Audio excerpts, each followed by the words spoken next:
Very interesting working for the film because for the first time in nearly 2 decades, a film has been shot in Kashmir. So it was fun being a part of it, and it was very cold. Ma'am आपने commercial फिल्में भी की हैं art फिल्में भी की art फिल्में कैसा रहा एक्सपीरियंस आर्ट फिल्म करने का क्या खास I don't know. A film is a film. If you're working with nice people, it's always nice. Is there a certain message that you convey?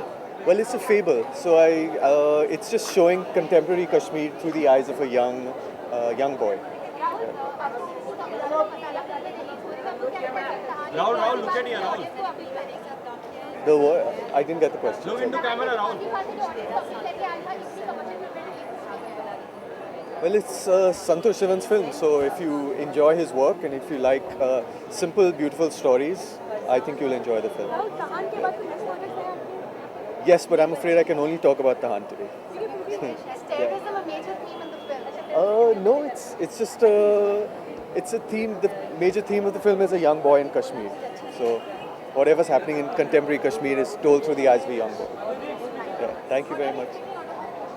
I'm expecting people, hopefully, to like it. That's it. Thank you very much.